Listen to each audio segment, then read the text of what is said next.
dulu sudah pernah ngomong-ngomong sama suami saya, yaitu almarhum Pak Mario. Malah gini, Le, deloken itu suami saya bilang seperti itu, Le, deloken.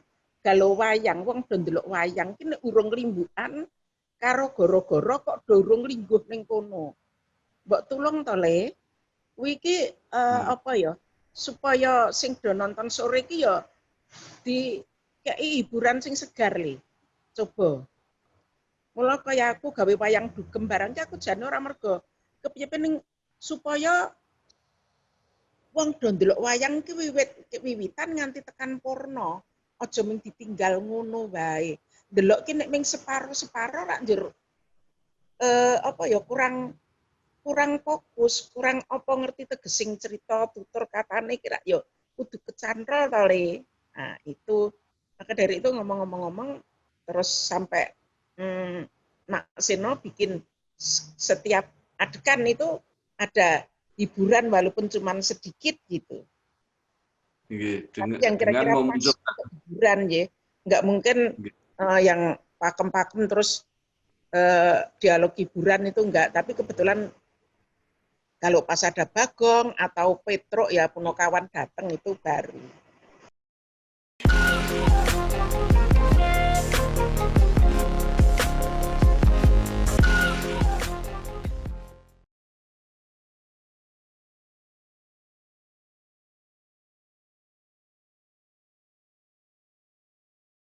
Assalamualaikum warahmatullahi wabarakatuh.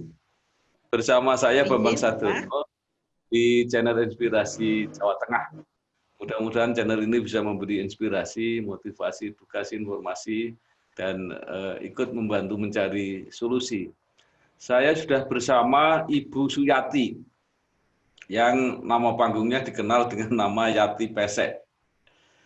Adalah seorang seniman, seorang komedian, seorang aktris, main di sinetron, film, ketoprak humor, bersama pementasan wayang kulit, pokoknya macam-macam. Saya ingin ajak berbincang-bincang beliau mengenai dalang kondang dari Jogja, almarhum Mas Seno Nugroho. Apa kabar, Bu? Alhamdulillah sehat, Pak. Yang penting baik, sehat. Sehat, Bu sehat Yati. Dan selamat, Pak.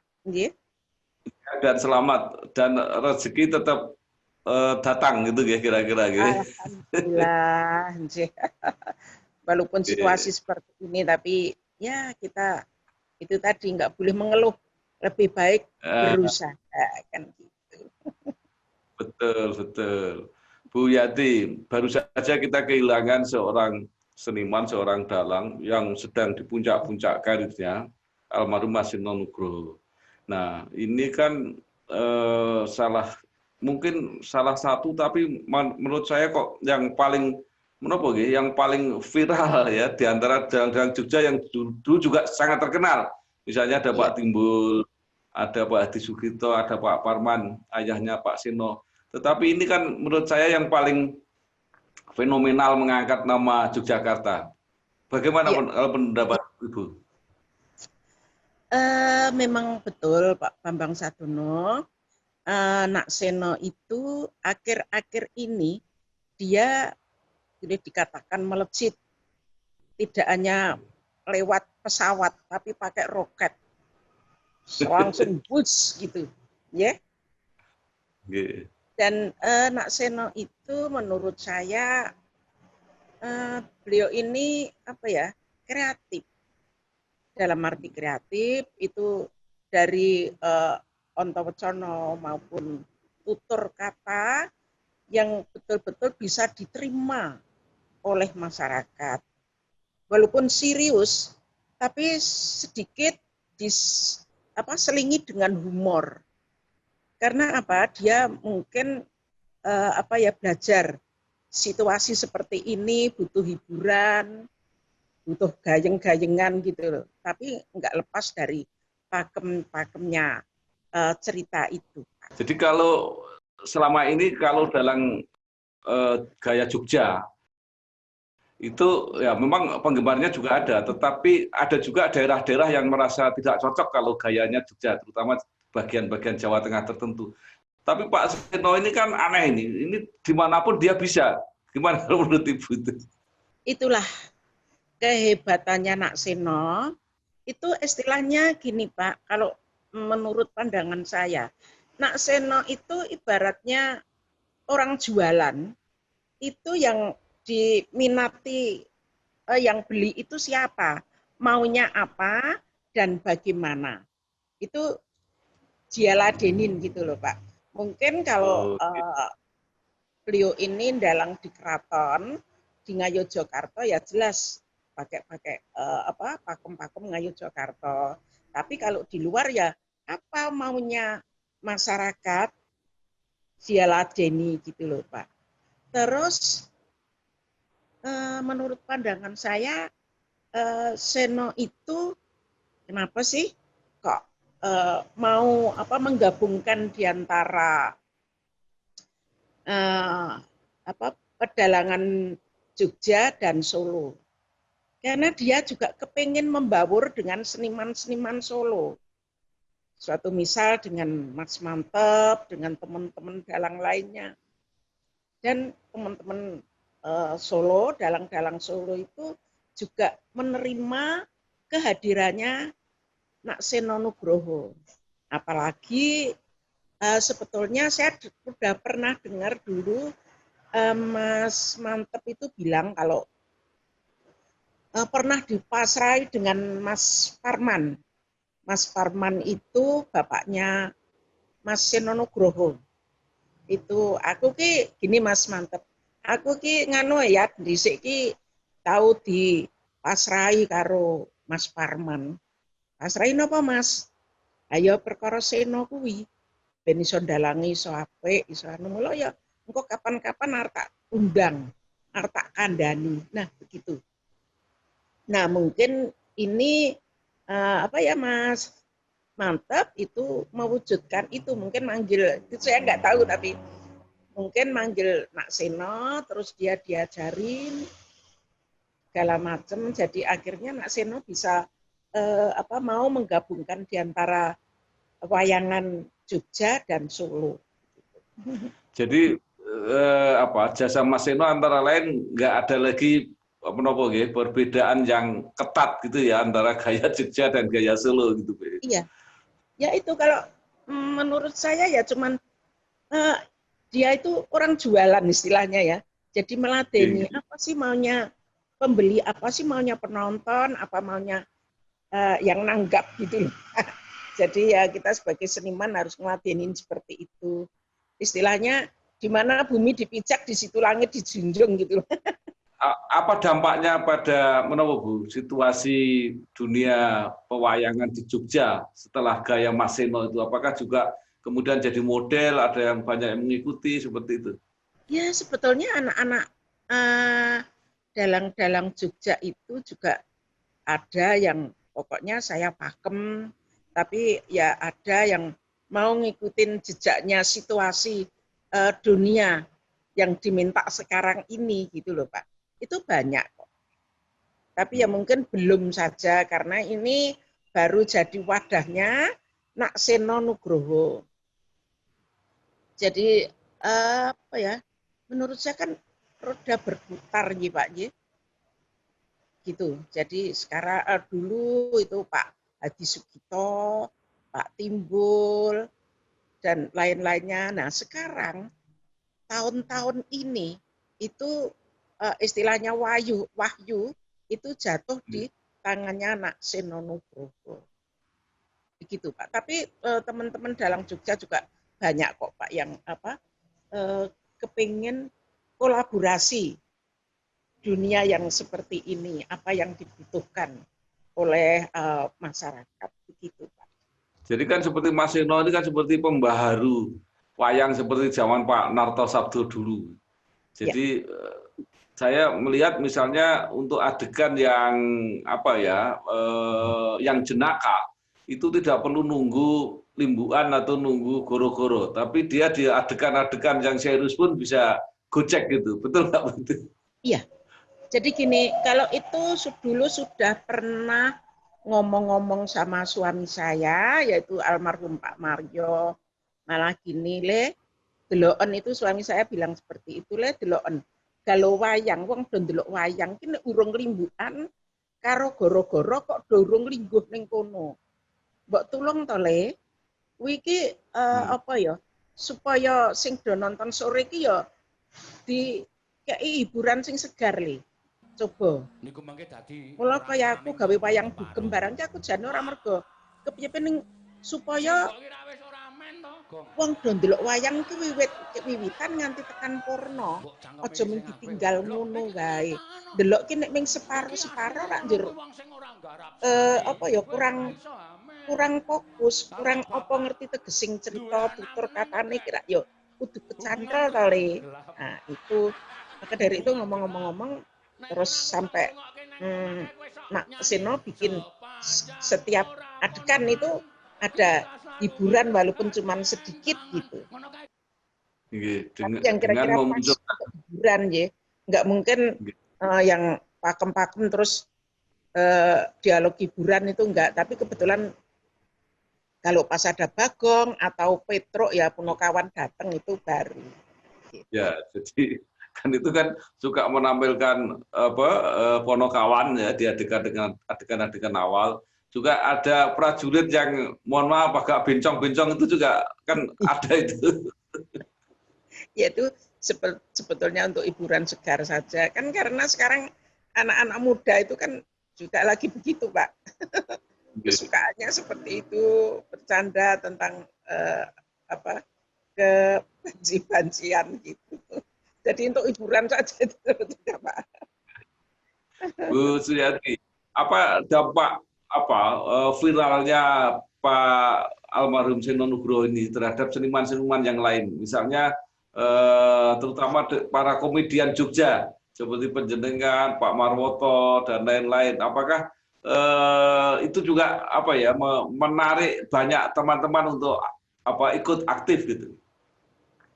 Ya jelas toh Pak. Yang penting itu monggo lah setelah adanya apa Nak Seno itu tidak ada, monggo teman-teman dalang kita harus kreatif dan kreatif karena seniman itu selalu dituntut oleh kreatif Pak. Ya. Jadi menurut saya ya monggo lah kita berkembang tapi tidak lepas dari benang merahnya itu. Nanti kalau terlalu vulgar juga enggak bagus. Gitu. Jadi yang adegan yang perlu serius ya betul-betul harus serius. Karena apa ya? Namanya adegan di keraton walaupun sedikit kan juga harus penuh sopan dan tata krama gitu. Jadi menurut saya itu baguslah Pak. Pak Seno Nugroho itu dan saya sebetulnya walaupun akhir-akhir ini saya jarang ketemu dengan beliau, ya karena kan sekarang apa ya bintang tamu itu kan sekarang anak-anak muda, termasuk juga sinden-sindennya sendiri bisa diolah begitu Pak. Jadi saya agak jarang sama Nak Seno ya sekitar 2 tahun inilah Pak. Ya, tapi kehilangan Dek Seno itu merasa aduh aku merasa kehilangan banget, tidak hanya saya, tidak hanya keluarganya, tapi mungkin masyarakat dan pemerintah Yogyakarta nih Pak ikut kehilangan. Karena sekarang Nak Seno itu kan baru jadi apa ya ikon Yogyakarta. Dan dia memang apa intelektualnya juga tinggi, IQ-nya juga lumayan lah Pak, bagus gitu Pak. Bu Yati, itu Pak Seno ini kan dalang jenaka ya, artinya ya memang pembawaannya jenaka sejak awal itu apa ya mengurangi peran komedian untuk ikut terlibat atau justru makin jadi nilai tambah, artinya kalau dia sendiri sudah lucu kenapa harus membawa komedian-komedian gitu? Sebetulnya itu malah jadi tambah segar Pak. Tambah segar. Nah, cuman apa yang komedian-komedian itu kayak bintang tamu, kayak sinden pun itu jangan terlalu ini non sewu loh Pak. Nggih. Non sewu jangan terlalu berani apa atau apa ya Pak ya agak gimana lah dengan dalang itu tidak hanya Nak Seno saja. Jadi monggolah dalang itu ya bagaimanapun juga itu kan payung agung di dalam pewayangan itu Pak. Jadi yang punya penguasa seperti itu. Jadi misalnya kayak bintang tamu walaupun saya itu sudah tua terus mungkin ngendas ke sama dalang itu saya rasa kok kurang etis ya. Terus malah ada lagi mau bertengkar sama dalang terus nyopot sandal mau dilemparkan sang dalang baru tidak jadi. Tapi menurut saya kok itu agak etikanya agak kurang. Gitu Pak. Tapi ya mudah-mudahan generasi penerus saya yang ada di pewayangan bintang tamu itu khususnya monggolah tolong dijaga kesopanannya, etikanya seperti itu Pak. Jadi artinya melawak itu ada batas-batasnya ya Bu ya? Nggih Pak, nggih. Jadi enggak terus sekedar itu aja. Jadi kadang-kadang gini, kita mau saru, nah itu yang saru sebetulnya yang menerima penonton. Kayak saya dengan Marwoto itu, kita mau ke situ ya Pak. Tapi yang meneruskan itu kan penonton, bukan kita. Jadi mau ke situ belok gitu loh Pak. Tapi penonton sudah tahu seperti itu, jadi jangan vulgar terus. Kalau waktu saya dulu kan ngomong apa ya, istilahnya bokong itu kan saya lupa. Itu kayak udah tabu banget. Jadi sadelmu gitu penonton juga sudah tahu kok itu. Ya sadelmu itu loh, brutumu itu loh, gitu sudah tahu penonton. Tapi sekarang kan bokongmu itu loh. Terus kalau agak nguyuh lah, itu kan saya lupa. Itu soalnya ya namanya wayang kan di bingkainya ada sangat indah dan agung ya Pak. Tapi kalau isinya seperti itu, tidak nanti mengurangi nilai. Ya cuman ini saya orang tua memohon sama generasi penerus, walaupun semua sudah baik ya kreatif, suaranya bagus-bagus, tapi cuman itu aja Pak. Nyuwun tulung lah budi pekerti tata krama dengan dalang itu, walaupun itu sama istilahnya temannya gitu nih Pak, tapi minta tolong di situ dalang itu harus dihormati. Walaupun dalang nggak mau dihormati juga nggak kepengen itu, ya nggak terus minta disanjung enggak kok. Tapi kita harus tahu diri lah. Karena pentas itu juga jadi rujukan ya, jadi tuntunan ya. Iya Pak, apalagi sekarang wayang kulit itu sudah diakui oleh UNESCO, ya Pak. Jadi tidak sekedar acak-acakan, tapi monggolah dikemas dengan baik, yang anggun, tapi bisa mengena dengan penonton dan cerita-cerita Onto Pecono itu mudah diterima oleh masyarakat. Bu Yati, ini kan Ibu sudah berpengalaman panjang ya di dunia panggung, dunia kesenian. Ini kan banyak seniman-seniman yang kreatif di puncak karir, tetapi kemudian ada halangan-halangan yang bersifat kesehatan. Ini apa saran Ibu terhadap seniman-seniman yang lain ini? Kalau menurut saya Pak, sekarang ini mau meminit uang itu mudah, tapi meminit kesehatan yang agak susah. Nah, itu harus kita sendiri yang harus bisa meminit, harus ingat, wah ini aku lagi main ini, wah besok saya harus istirahat. Ini kok badanku agak nggak enak ya. Ya, saya harus istilahnya kalau orang Jawa, aku pijet topo kerokan. Gitulah. Misalnya kayak anak Seno itu, dia merasa sakit badannya nggak enak, dia malah sepedaan. Ya itu betul sih karena apa ya, untuk kesehatan biar agak gairahnya meningkat lagi. Tapi kurang pas lah ini loh Pak. Jadi kita kalau rasanya nggak enak badan enak, yo apa yo? Biasanya aku kita kapake gitu loh. Nah itu Gato harus istirahat, makan yang cukup, ya. Jadi nggak harus makan yang enak-enak, tapi makan yang sehat. Gitu. Terus tidur ya. Kadang-kadang sok makan wis ben ya, tapi itu nggak sehat. Jadi makan yang sehat, walaupun sedikit, tapi mengandung vitamin. Dan malam kan jelas nggak tidur, Pak. Lah pagi itu harus tidur. Itu diusahakan seperti itu. Ibu masih ada yang ingin disampaikan kepada teman-teman seniman, pada penggemar, pada anak-anak muda? Monggo. Ya, yang jelas Pak, monggo kita berdoa atas sedanya Nak Seno Nugroho itu tadi, mudah-mudahan bisa diterima oleh Allah Subhanahu wa Ta'ala, ya Gusti Kang Murbeng Dumadi, dan apa ya, ditempatkan di swarga loko, tetap di sana mesti lebih enak daripada yang ditinggal di sini. Terima kasih sekali atas saran-saran dan komentar yang edukatif dari Ibu Yati terhadap almarhum Seno Nugroho.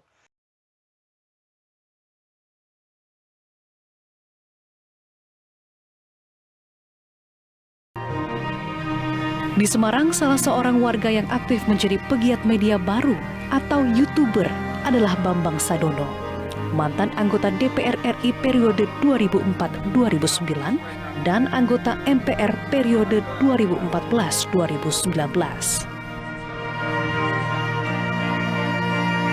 Sosok yang pernah malang melintang di dunia pers ini aktif membuat konten edukasi politik dan promosi kebudayaan yang disiarkan lewat kanal YouTube-nya Inspirasi Jateng dan Inspirasi Bangsa. Konten yang ia unggah pun mendapat respon positif dan animo yang cukup besar dari masyarakat Jawa Tengah.